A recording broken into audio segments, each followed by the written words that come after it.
നമസ്കാരം. ഞാൻ doctor Nicholas Cherian. ഞാനിന്ന് സംസാരിക്കുന്നത് സാധാരണയായി കണ്ടുവരുന്ന ദന്തരോഗങ്ങളും അവയുടെ ചികിത്സാ മാർഗങ്ങളുമാണ്. നമുക്കറിയാം, പല്ലു നന്നായാൽ പാതി നന്നായി എന്ന് നമ്മൾ കേട്ടിട്ടുണ്ടല്ലോ.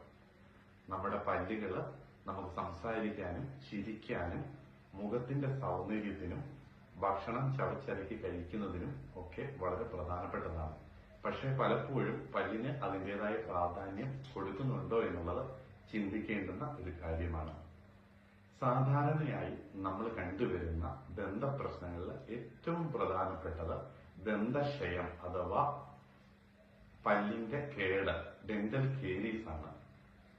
ഇതിന്റെ പ്രധാനമായ ഒരു കാരണം മതിയായ ദന്തശുചിത്വം ഇല്ലായ്മയാണ്. പലപ്പോഴും നാം ഭക്ഷണം കഴിക്കുമ്പോൾ ഭക്ഷണത്തിന്റെ അവശിഷ്ടങ്ങൾ പല്ലിന്റെ ഉപരിതലത്തിൽ പറ്റിപ്പിടിക്കുകയും ചില രോഗാണുക്കള് ഈ ഭക്ഷണ പദാർത്ഥങ്ങളിൽ പ്രവർത്തിച്ച് ചില രാസപദാർത്ഥങ്ങൾ ഉൽപ്പാദിപ്പിച്ച് പല്ലുകൾക്ക് തേയ്മാനം വരികയും ചെയ്യുന്നു. ഇത് പ്രധാനമായും 3 ഘട്ടങ്ങളിലാണ് നടക്കുന്നത്. ആദ്യത്തേത് ഇനാമൽ കേരീസ്. പല്ലിന്റെ കേട് ഇനാമലിനെ മാത്രം ബാധിക്കുന്ന ഒരു ഘട്ടമാണിത്. ഈ ഒരു ഘട്ടത്തിൽ നമുക്ക് പല്ല് അടച്ച് സംരക്ഷിക്കാനായിട്ട് സാധിക്കും. പേഷ്യന്റിന് സാധാരണയായിട്ട് യാതൊരുവിധ ലക്ഷണങ്ങളും ഉണ്ടാവുകയില്ല. വെളുത്തതും കറുത്തതുമായ ചെറിയ നിറം വ്യത്യാസം മാത്രമായിരിക്കും ഉണ്ടാവുക. 100% ഈ ഒരു ഘട്ടത്തിൽ പല്ല് അടച്ച് നമുക്ക് സംരക്ഷിക്കുവാനായിട്ട് സാധിക്കും. രണ്ടാമത്തെ ഘട്ടം ഡെന്റിനൽ കേരീസ്. ഇനാമലിൽ നിന്നും കേട് ഡെന്റീനിലേക്ക് എത്തുന്ന ഒരു അവസ്ഥയാണ്. ഈ ഒരു സമയത്ത് ചില ആളുകളില് പല്ലിന്റെ ഉപരിതലത്തിൽ ചില ദ്വാരം പോലെ ഉണ്ടാവാറുണ്ട്. അങ്ങനെ വരുമ്പോൾ ഭക്ഷണ സാധനങ്ങൾ ആ ദ്വാരത്തിലേക്ക് വരികയും പേഷ്യന്റിന് അസ്വസ്ഥത ഉണ്ടാവുകയും ചെയ്യാറുണ്ട്. അതുപോലെ ഈ മധുരമുള്ളത്, ചൂടുള്ളത്, തണുപ്പുള്ളതായ ഭക്ഷണ പദാർത്ഥങ്ങൾ എടുക്കുമ്പോൾ പുളിപ്പ് അനുഭവപ്പെടാറുണ്ട്. ഈ ഒരു ഘട്ടത്തിലും നമുക്ക് പല്ല് അടച്ച് സംരക്ഷിക്കുവാനായിട്ട് സാധിക്കും. പക്ഷെ 100% പല്ലിന്റെ കേടിന്റെ വ്യാപനം തടഞ്ഞു നിർത്തുവാൻ സാധിക്കും എന്ന് നമുക്ക് ഉറപ്പ് പറയുവാൻ സാധിക്കുകയില്ല. മൂന്നാമത്തെ ഘട്ടം ഇനാമലും ഡെന്റിനും കിടന്ന് കേട് വേര് അഥവാ പഴുപ്പിലേക്ക് എത്തുന്ന ഒരു അവസ്ഥയാണ്. ഈ ഒരു സമയത്ത് രോഗിക്ക് ശക്തമായ വേദന അനുഭവപ്പെടും. രാത്രി കിടന്ന് ഉറങ്ങാൻ പറ്റാതെ വരിക, അതുപോലെ ചൂടുള്ള ഭക്ഷണ സാധനങ്ങൾ എടുക്കുമ്പോൾ അസഹനീയമായ വേദന, കുറെ നേരം നീണ്ടു നിൽക്കുന്ന വേദന, കൊളുത്തി വലിക്കുന്ന പോലെയുള്ള വേദന, മോണയ്ക്ക് നീര്, ഇതൊക്കെ സാധാരണഗതിയിൽ ഉണ്ടാവാറുണ്ട്. ഈ ഒരു അവസ്ഥയിൽ ഒന്നുകിൽ റൂട്ട് കനാൽ ചെയ്ത് ക്യാപ്പ് ചെയ്യുക, അല്ലെങ്കിൽ പല്ല് എടുത്തു കളഞ്ഞിട്ട് വെപ്പുപല്ല് വെക്കുക എന്നുള്ളതാണ് പരിഹാര മാർഗങ്ങൾ. റൂട്ട് കനാൽ ചെയ്യുക എന്നുള്ളത് സാധാരണ അടയ്ക്കുന്നതിനും കുറെ കൂടെ സങ്കീർണവും ചെലവേറിയതുമായ ഒരു ചികിത്സാ രീതിയാണ്. പല്ലുകളുടെ കേട് വന്ന ഭാഗം പൂർണ്ണമായും നീക്കം ചെയ്ത് അതിന്റെ വേരിൽ കൂടെ ചേർത്ത് അടയ്ക്കുന്ന ചികിത്സാ രീതിയാണ് റൂട്ട് കനാൽ ചെയ്യുക എന്നുള്ളത് പറയുന്നത്. റൂട്ട് കനാൽ ചെയ്യുന്നത് വഴി പല്ലിന്റെ ബലക്കുറവ് ഉണ്ടാവാൻ സാധ്യതയുള്ളതുകൊണ്ട് റൂട്ട് കനാൽ ചെയ്തു കഴിഞ്ഞാൽ 2 ആഴ്ചയ്ക്ക് ശേഷം പല്ല് ക്യാപ്പ് ചെയ്ത് ബലപ്പെടുത്തുന്നത് അത്യന്താപേക്ഷിതമാണ്. മറ്റൊരു ചികിത്സാ രീതിയാണ് പല്ല് എടുത്തു കളയുക, പല്ല് നീക്കം ചെയ്യുക. അങ്ങനെ ചെയ്തു കഴിഞ്ഞാൽ സാധാരണഗതിയിൽ പല്ല് നീക്കം ചെയ്ത് കഴിഞ്ഞ ആ ഭാഗത്തേക്ക് മറ്റു പല്ലുകൾ കയറി വരാൻ സാധ്യതയുള്ളതുകൊണ്ട് ദന്തനില തെറ്റാനായിട്ട് ദന്ത ക്രമീകരണം നഷ്ടമാകാനും സാധ്യതയുണ്ട്. അതുപോലെ തന്നെ താഴത്തെ പല്ലാണ് എടുത്തു കഴിഞ്ഞെങ്കിൽ മുകളിലത്തെ പല്ല് കുറെ നാളുകൾക്ക് ശേഷം താഴോട്ട് ഇറങ്ങി വരാനും അതുപോലെ തിരിച്ചും വരാനും സാധ്യതയുണ്ട്. മുകളിലത്തെ പല്ല് താഴോട്ട് ഇറങ്ങി വന്നാൽ ആ പല്ലും കുറെ നാളുകൾക്ക് ശേഷം എടുത്തു വരേണ്ട ഒരു സാഹചര്യം ഉണ്ടാവാം. അതുകൊണ്ട് പല്ല് എടുത്തു കഴിഞ്ഞാൽ 1-2 മാസത്തിനുള്ളിൽ തന്നെ വെപ്പുകല്ലുകൾ വെക്കുവാനായിട്ട് ശ്രദ്ധിക്കുമല്ലോ. കുട്ടികളിലും സാധാരണയായി ദന്തക്ഷയം കാണാറുണ്ട്. നമുക്കറിയാം, മാതാപിതാക്കളെ വളരെയധികം ബുദ്ധിമുട്ടുണ്ടാക്കുന്ന ഒരു കാര്യമാണ് കുട്ടികളുടെ ദന്തക്ഷയം. നമ്മൾ പരിശോധിച്ചാൽ മനസ്സിലാവും, കുട്ടികളിലെ ദന്തക്ഷയം വരുമ്പോൾ താഴത്തെ മുൻനിരയിലെ 4 പല്ലുകൾ ഒഴിച്ച് ബാക്കി എല്ലാ പല്ലുകളും തന്നെ കേടുവന്നതായിട്ട് നമുക്ക് കാണാൻ സാധിക്കും. ഏർലി ചൈൽഡ്ഹുഡ് കേരീസ് അല്ലെങ്കിൽ നേഴ്സിംഗ് ബോട്ടിൽ കേരീസ് എന്നാണ് ഇത് അറിയപ്പെടുന്നത്. മിക്കവാറും കുട്ടികൾ ബോട്ടിൽ ഫീഡ് ചെയ്തൊക്കെ കിടക്കുമ്പോൾ രാത്രിയില് പല്ല് കഴുകാതെ കിടക്കുമ്പോഴാണ് ഇങ്ങനെ സംഭവിക്കുന്നത്. അതുപോലെ രാത്രിയിലെ കുട്ടികളെ നമ്മൾ ബ്രഷ് ചെയ്യിച്ചിട്ട് കിടത്താനായിട്ട് ശ്രദ്ധിക്കുക. ഏതെങ്കിലും കാരണവശാല് കുട്ടിക്ക് ബ്രഷ് ചെയ്യാൻ പറ്റാതെ ഉറങ്ങി പോവുകയാണെങ്കിൽ ഒരു വൃത്തിയുള്ള ഒരു പഞ്ഞി, കോട്ടൺ നനച്ചിട്ട് പല്ല് തുടച്ചിട്ട് കിടത്തുന്നത് ഉചിതമായിരിക്കും. അതുപോലെ തന്നെ ഈ ഒരു ഘട്ടത്തില് വേദന ഉണ്ടാകുന്നതിന് മുമ്പാണെങ്കിൽ നമുക്ക് പല്ല് അടച്ച് സംരക്ഷിക്കുവാനായിട്ട് സാധിക്കും. വേദന ഉണ്ടായി കഴിഞ്ഞാൽ പൾപ്പോട്ടമി അല്ലെ പൾപ്പക്ടമി പോലെയുള്ള സങ്കീർണമായ ചികിത്സകൾ ചെയ്യേണ്ടതായിട്ട് വന്നേക്കാം. കേടിന് മറ്റൊരു പ്രധാന കാര്യം നമ്മുടെ പാരമ്പര്യം തന്നെയാണ്. ജനതികമായ ഒരു പാരമ്പര്യത്തിന് കേടിനൊരു റോളുണ്ട്. ശരിയായ വദന ശുചിത്വം പാലിക്കുക എന്നുള്ളതാണ് നമ്മുടെ ഭാഗത്തുനിന്ന് ചെയ്യാൻ പറ്റുക. അതോടൊപ്പം വന്ന കേടുകൾ അധികം വൈകിക്കാതെ അടച്ച് സംരക്ഷിക്കുവാനായിട്ട് ശ്രദ്ധിക്കുക. 6 മാസത്തിലൊരിക്കൽ ഒരു ദന്ത ഡോക്ടറെ കണ്ട് ദന്ത പരിശോധന നടത്തി വിലയിരുത്തുന്നത് ഉചിതമായിരിക്കും. പല്ലുകളെയും വായും ബാധിക്കുന്ന മറ്റൊരു പ്രധാന പ്രശ്നമാണ് മോണരോഗം. മോണരോഗം ഉണ്ടാവാനുള്ള പ്രധാന കാരണം ശരിയായ ദന്തശുചിത്വം ഇല്ലായ്മയാണ്. നമുക്കറിയാം, ഭക്ഷണം കഴിച്ചു കഴിഞ്ഞാൽ ഭക്ഷണത്തിന്റെ അവശിഷ്ടങ്ങളും രോഗാണുക്കളും ചേർന്ന ഒരു ലെയർ പോലെ പ്ലേക്കായിട്ട് പല്ലിന്റെ ഉപരിതലത്തിൽ വന്ന് അടിഞ്ഞു കൂടാറുണ്ട്. ശരിയായി നമ്മൾ ബ്രഷ് ചെയ്യാത്ത പക്ഷം ഈ പ്ലേക്ക് കട്ടിയായി കാൽക്കുലസ് എന്ന ഒരവസ്ഥയിൽ എത്തിച്ചേരും. ഈ ഒരു ഘട്ടത്തിൽ ബ്രഷിന്റെ ബ്രിസിൽസ് കൊണ്ട് ഒരിക്കലും ഇത് നീക്കം ചെയ്യുവാൻ സാധിക്കുകയില്ല. അങ്ങനെ വരികയാണെങ്കിൽ ഒരു ഡെന്റിസ്റ്റിനെ കണ്ട് അൾട്രാസോണിക് സ്കെയിലിംഗ് അഥവാ പല്ല് ക്ലീൻ ചെയ്യുന്ന ആ ചികിത്സാ രീതി അവലംബിക്കേണ്ടതായിട്ട് ഉണ്ട്. പലപ്പോഴും നമ്മൾ ക്ലീൻ ചെയ്യാതെ വരുമ്പോൾ മോണയ്ക്ക് വീക്കം വരികയും മോണയിൽ നിന്നും രക്തസ്രാവം ഉണ്ടാവുകയും ചെയ്യാറുണ്ട്. മോണ നമ്മൾ സമയാസമയങ്ങളിൽ 6 മാസത്തിലൊരിക്കൽ ഡെന്റിസ്റ്റിനെ കണ്ട് ക്ലീൻ ചെയ്യേണ്ടത് അനിവാര്യമാണ്. അല്ലാത്ത പക്ഷം പ്രത്യേകിച്ചും പ്രമേഹ രോഗികൾക്കൊക്കെ മോണരോഗങ്ങൾ കൊണ്ട് മോണയ്ക്ക് പഴുപ്പും ഒക്കെ ഉണ്ടാവാൻ സാധ്യതയുണ്ട്.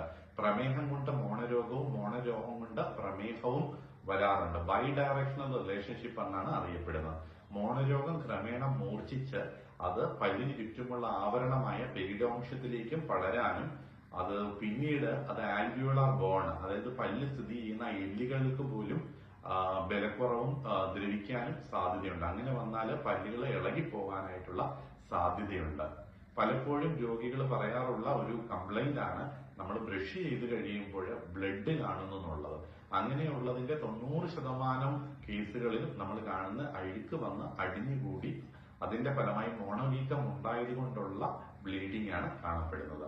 അങ്ങനെയുള്ള കേസിൽ പല്ല് ക്ലീൻ ചെയ്ത് ഒരു മൗത്ത് വാഷ് ഉപയോഗിച്ചാൽ തന്നെ അത് ശരിയാകുന്നതാണ്. പിന്നീട് നമ്മൾ ശ്രദ്ധിക്കേണ്ട പല്ലുകളെ ബാധിക്കുന്ന മറ്റൊരു പ്രധാന പ്രശ്നമാണ്, കൂടുതലായി കാണപ്പെടുന്ന ഒരു പ്രശ്നമാണ് വായ്പുണ്ണ് അഥവാ വായ്പോളം, ആക്സസ് അൾസറേഷൻ എന്ന് പറയും. ഇത് സാധാരണയായി കാണാറുള്ളത് ടെൻഷൻ, നമ്മുടെ ചില ആളുകൾക്ക് ടെൻഷൻ വരുമ്പോൾ, മാനസിക സമ്മർദ്ദം വരുമ്പോൾ ഉണ്ടാവാറുണ്ട്. ഗർഭിണികളായ സ്ത്രീകൾക്കും ഉണ്ടാവാറുണ്ട്. ആർത്തവ സമയത്തിന് മുമ്പ് ആ സമയത്തോടനുബന്ധിച്ച് ഹോർമോണൽ ഇംബാലൻസ് സ്ത്രീകളിൽ വരുമ്പോൾ വരാറുണ്ട്. അതുപോലെ തന്നെ ചില വിറ്റാമിൻ ഡെഫിഷ്യൻസി കൊണ്ട് വരാറുണ്ട്. അതുപോലെ ചില ആളുകൾക്ക് ടൂത്ത് ബ്രഷ് കൊണ്ട് ബ്രഷ് ചെയ്യുമ്പോൾ ഇഞ്ചുറി വന്നിട്ട് ഉണ്ടാവാറുണ്ട്. അതുപോലെ ചിലർക്ക് ഭക്ഷണ പദാർത്ഥങ്ങളോട് ചില മരുന്നുകളോട് അലർജി ഉണ്ടാവാറുണ്ട്. ഇങ്ങനെയൊക്കെയാണ് സാധാരണ കാരണങ്ങൾ. ഇത് സാധാരണ 2 ആഴ്ച കൊണ്ട് മാറി പോകാറുണ്ട്. ഇങ്ങനെയുള്ള ആളുകളോട് നമ്മൾ പറയാറുള്ളത് മോര് അല്ലെങ്കിൽ തൈര് വായിലെ കവിൾക്കൊണ്ട് തുപ്പിക്കളയുക, അതുപോലെ ധാരാളമായി ഫ്രൂട്ട്സ് ആഹാരത്തിൽ ഉൾപ്പെടുത്തുക എന്നിവ ചികിത്സാ രീതികളാണ്. ഉപ്പുവെള്ളം ഉപയോഗിക്കുമ്പോൾ ചിലർക്ക് ചെറിയൊരു തോതിൽ ഒരു വ്യത്യാസം വരാറുണ്ട്. നമ്മള് പേഷ്യൻസിന് സാധാരണ ലക്ഷണത്തിനനുസരിച്ചുള്ള ഒരു ട്രീറ്റ്മെന്റ് ആണ് നൽകുന്നത്. പ്രത്യേകിച്ച് ഡോളോജെല് പോലുള്ള ഓയിൻമെന്റ് നമ്മൾ അവർക്ക് പുരട്ടാനായിട്ട് കൊടുക്കും. അതുപോലെ വൈറ്റമിൻ ടാബ്ലറ്റ്സ് നമ്മൾ അവർക്ക് കൊടുക്കാറുണ്ട്. പിന്നെ വൈറൽ ഇൻഫെക്ഷനോട് അനുബന്ധിച്ചും ഇങ്ങനെ വായില് കുരുക്കൾ പോലെ അല്ലെങ്കിൽ അൾസറേഷൻ പോലെയൊക്കെ ഉണ്ടാവാറുണ്ട്. അങ്ങനെയുള്ള ഒരു ഘട്ടത്തിലാണെങ്കിൽ നമ്മൾ അതിൻ്റെതായ ചികിത്സാ രീതികൾ എടുക്കേണ്ടതായിട്ട് വരും. വായിൽ വരുന്ന മറ്റൊരു പ്രധാന പ്രശ്നം വായിലെ ക്യാൻസർ. പലരും വളരെ ഭയത്തോടെ കാണുന്ന വായിലെ ക്യാൻസർ ആണ്. നിർഭാഗ്യമെന്ന് പറയട്ടെ, നമ്മുടെ നാട്ടിലെ പുരുഷന്മാരിലെ ഏറ്റവും കൂടുതൽ കാണുന്ന ഒരു പ്രശ്നം എന്ന് പറയുന്നത് വായിലെ ക്യാൻസർ ആണ്. നമുക്ക് എല്ലാവർക്കും അറിയാം, അതിന്റെ പ്രധാനമായ കാരണം പുകയിലയുടെ ഉപയോഗമാണ്. പുകവലി അർബുദത്തിന് കാരണമാകുന്നു എന്ന് ഉള്ള പരസ്യം കണ്ടുകൊണ്ട് തന്നെയാണ് പലരും പുകവലിക്കുന്നത്. അപ്പോൾ അത് അവർക്ക് ഒരു അഡിക്ഷൻ ഉണ്ടാകുന്നത് കൊണ്ടാണ് അവർ പുകവലിക്കുന്നത്. നമുക്കറിയാം, നിക്കോട്ടിൻ എന്ന പദാർത്ഥം ഒരു അഡിക്ഷൻ ഉണ്ടാകുന്നുണ്ട്. പുകവലി ആത്മാർത്ഥമായിട്ട് നിർത്തണമെന്ന് ആഗ്രഹിച്ചിട്ടും അതിന് സാധിക്കാത്ത ആളുകൾക്കായി എല്ലാ സർക്കാർ ആശുപത്രികളിലും നിക്കോട്ടിൻ ചൂയിങ് ഗം ലഭ്യമാണ്.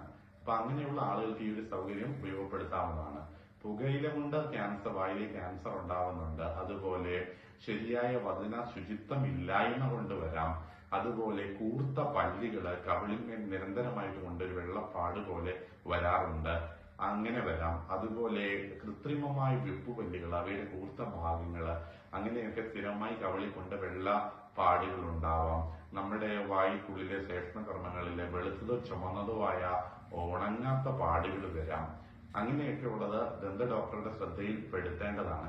പക്ഷെ എല്ലാ വെള്ളപ്പാടുകളും ക്യാൻസർ ആയി കൊള്ളണമെന്നില്ല. അതുകൊണ്ട് നമ്മൾ അതിന് പരിഭ്രമിക്കേണ്ട കാര്യമില്ല. പക്ഷേ ഒരു ദന്ത ഡോക്ടറെ കാണേണ്ടതാണ്. ശക്തിയായ വേദന വരിക, അതായത് ഭക്ഷണം ചവച്ചരച്ച് വിഴുങ്ങാനായിട്ട് ബുദ്ധിമുട്ട് വരിക, കഴുത്തിലെ മുഴകൾ വരിക, അതുപോലെ ഭയങ്കരമായ വേദനയും അസ്വസ്ഥതയും നീറ്റലും പുകച്ചിലും അനുഭവപ്പെടുക, ഇങ്ങനെയൊക്കെ ഉണ്ടെങ്കിൽ 6 മാസത്തിലൊരിക്കൽ ഒരു ദന്ത ഡോക്ടറെ കണ്ട് പരിശോധിക്കുന്നത് നല്ലതായിരിക്കും. അതുപോലെ 18-നും 30-നും ഇടയ്ക്ക് ആ ഒരു കാലഘട്ടത്തിൽ ആളുകൾക്ക് മിക്കവാറും വരാറുള്ള ഒരു പ്രശ്നമാണ് ഇമ്പാക്റ്റഡ് വിസ്ഡം ടൂത്ത് കൊണ്ടുള്ള പ്രശ്നം. നമുക്കറിയാം, താഴത്തെ അണയിലെ അങ്ങേ അറ്റത്തെ പല്ലുകൾ ചില ആളുകളിൽ മതിയായ സ്പേസ് ഇല്ലാത്തത് കൊണ്ട് ചെരിഞ്ഞു വരാറുണ്ട്. അപ്പൊ അങ്ങനെയുള്ള കേസുകളിൽ ആ പല്ല് തൊട്ടടുത്തിരിക്കുന്ന പല്ലുകൾക്കും ഡാമേജ് ഉണ്ടാകാറുണ്ട്. ഇങ്ങനെ ഒരു ഘട്ടത്തിൽ നമ്മളൊരു ഓറൽ ആൻഡ് മാക്സിലോഫേഷ്യൽ സർജൻ പോലെയുള്ള വിദഗ്ധരായ സ്പെഷ്യലിസ്റ്റുകളുടെ സഹായത്തോടു കൂടി ആ പല്ലുകൾ നീക്കം ചെയ്യാറുണ്ട്. സാധാരണയായി നമ്മൾ കണ്ടുവരുന്ന പ്രശ്നങ്ങളാണ് നമ്മൾ ചർച്ച ചെയ്തത്, ഇപ്പൊ സംസാരിച്ചത്. നമ്മൾ നിസ്സാരമായ ചില കാര്യങ്ങൾ ശ്രദ്ധിച്ചു കഴിഞ്ഞാൽ പല്ലിന്റെ കേടുകളും മോണരോഗങ്ങളും മറ്റു പ്രശ്നങ്ങളും വരുന്നത് നമുക്ക് തടയാനായിട്ട് സാധിക്കും. അതിൽ ഏറ്റവും പ്രധാനം ദിവസവും 2 നേരം പല്ല് ബ്രഷ് ചെയ്യുക എന്നുള്ളതാണ്. സോഫ്റ്റ് ബ്രിസിൽസ് ഉള്ള ബ്രഷുകൾ ഉപയോഗിക്കാനായിട്ട് ശ്രദ്ധിക്കുക. അതുപോലെ 3 മാസത്തിലൊരിക്കൽ ഒരു ബ്രഷ് മാറാനായിട്ട് ശ്രമിക്കുക. നമ്മൾ ബ്രഷിന്റെ ബ്രിസിൽസ് വളഞ്ഞു തുടങ്ങുമ്പോൾ തന്നെ അത് മാറ്റുക. അതുപോലെ ക്രമാതീതമായ മർദ്ദം ഉപയോഗിച്ച് പല്ല് ബ്രഷ് ചെയ്യാതെ വളരെ മൃദുവായ രീതിയിൽ മോണയും പല്ലിനെയും തലോടുന്ന രീതിയിൽ വൃത്താകൃതിയിൽ ബ്രഷ് ചെയ്യുവാനായിട്ട് ശ്രമിക്കുക. അതുപോലെ ബ്രഷ് ചെയ്യുമ്പോൾ പല്ല് ബ്രഷ് ചെയ്യുന്നതോടൊപ്പം നാവും നാവിന്റെ പിൻഭാഗവും കൂടി ബ്രഷ് ചെയ്ത് വൃത്തിയായിട്ട് കഴുകി കളയാനായിട്ട് ശ്രദ്ധിക്കുക. അതുപോലെ നമ്മൾ പല്ലിന്റെ ഇടഭാഗത്ത് ഭക്ഷണം കയറുന്നവര് ഒരു കാരണവശാലും ടൂത്ത് പിക്കോ സേഫ്റ്റി പിന്നോ ഉപയോഗിച്ച് അത് ക്ലീൻ ചെയ്യാനായിട്ട് നിൽക്കാതെ ഒരു ഇന്റർഡെന്റൽ ബ്രഷ്, അഥവാ പല്ലിയുടെ ശുചിയാക്കുന്ന ബ്രഷുകൾ വിപണിയിൽ ലഭ്യമാണ്, അത് ഉപയോഗിക്കാം. അല്ലെങ്കിൽ ഡെന്റൽ ഫ്ലോസ് പോലെ ഉള്ള വസ്തുക്കൾ ഉപയോഗിച്ച് പല്ലിന്റെ ഇടഭാഗം വൃത്തിയാക്കാനായിട്ട് ശ്രദ്ധിക്കാവുന്നതാണ്. അതുപോലെ പല്ലിന് മോണയ്ക്ക് വേദനയൊക്കെ വരുമ്പോൾ നമ്മൾ സാധാരണയായിട്ട് മരുന്നുകൾ, ആന്റിബയോട്ടിക് ഒരു കോഴ്സ് കൊടുത്തിട്ടാണ് നമ്മൾ പല്ല് പറിക്കാറുള്ളത്. അതുപോലെ മറ്റു പ്രശ്നങ്ങളുള്ളവര്, പ്രത്യേകിച്ചും പ്രമേഹമുള്ളവര്, അതുപോലെ ഹൈപ്പർ ടെൻഷൻ ഉള്ളവര്, ആസ്പിരിൻ, ക്ലോപ്പിലിറ്റ് പോലുള്ള മരുന്ന് കഴിക്കുന്നവര് ഒക്കെ ഡോക്ടറെ, അല്ലെങ്കിൽ ഏതെങ്കിലും മരുന്നുകൾ അലർജി ഉള്ളവര് പല്ലിന്റെ ട്രീറ്റ്മെന്റ് എടുക്കുന്നതിന് മുമ്പ് ഡോക്ടറെ അത് അറിയിക്കേണ്ടതാണ്. നമുക്കറിയാം, ആസ്പിരിൻ, ക്ലോപ്പിലേറ്റ് പോലെ രക്തം കട്ടിയാക്കാതിരിക്കാനുള്ള മരുന്ന് കഴിക്കുന്ന ആളുകൾക്ക് ഒരു 3 ദിവസമോ അല്ലെ 5 ദിവസമോ അല്ലെ ചിലപ്പോൾ 7 ദിവസം വരെ ആ ചികിത്സിക്കുന്ന ഡോക്ടറുടെ അനുമതിയോടുകൂടി ആ മരുന്ന് നിർത്തിയിട്ടാണ് പല്ല് പറിക്കാനായിട്ട് സാധിക്കുക. അതുപോലെ ഹൈപ്പർ ടെൻഷൻ ഉള്ള പേഷ്യൻസിന് പല്ല് പറിക്കുമ്പോൾ ബ്ലീഡിംഗ് ഒക്കെ ഉണ്ടാവാൻ സാധ്യതയുണ്ട്. അതുപോലെ ഷുഗർ ഉള്ള പേഷ്യൻസും ഒക്കെ ഷുഗർ കൺട്രോൾ ചെയ്തിട്ട് പല്ല് പറിക്കുന്നതാണ് ഉചിതം. അപ്പൊ നിസ്സാരമായ ചില കാര്യങ്ങൾ ശ്രദ്ധിച്ചു കഴിഞ്ഞാൽ തന്നെ പല്ലുകളിലും മോണകളും നമുക്ക് വൃത്തിയായിട്ട് സൂക്ഷിക്കാം. നമുക്കറിയാം, നമ്മുടെ ശരീരത്തിലേക്കുള്ള പ്രവേശന കവാടം തന്നെ വായിലൂടെയാണ്. അതുകൊണ്ട് വാ വൃത്തിയായി സൂക്ഷിച്ചാൽ നമ്മുടെ ശരീരത്തിന്റെ മൊത്തം ആരോഗ്യത്തെ, പുതിയ പഠനങ്ങൾ പ്രകാരം ഇൻഫെക്റ്റീവ് എൻഡോകാർഡൈറ്റിസ് പോലുള്ള ഹൃദ്രോഗങ്ങൾ, അതുപോലെ ഗർഭിണികളായ സ്ത്രീകൾ പ്രത്യേകമായി ശ്രദ്ധിക്കണം. മോണരോഗങ്ങൾ ഉണ്ടാവുമ്പോൾ preterm low birth weight in babies, തൂക്കക്കുറവുള്ള കുഞ്ഞുങ്ങള്, അത് കാലമെത്താതെയുള്ള പ്രസവങ്ങൾ, ഇതൊക്കെ ഉണ്ടാക്കാൻ, പ്രിമേച്ചർ ബർത്ത് ഉണ്ടാവാനും ഒക്കെ സാധ്യതയുണ്ട്. പുതിയ പഠനങ്ങൾ പ്രകാരം അങ്ങനെയാണ് പറയുന്നത്. അതുകൊണ്ട് ശരീരത്തിന്റെ മൊത്തമുള്ള ആരോഗ്യത്തെ നമ്മുടെ വായുടെ ആരോഗ്യവുമായി അഭേദ്യമായ വിധം ബന്ധപ്പെട്ടിരിക്കുന്നത് കൊണ്ട് വായുടെ ആരോഗ്യം വളരെയധികം ശ്രദ്ധിക്കാനായിട്ട് എല്ലാവരും ശ്രമിക്കുമല്ലോ. Thank you.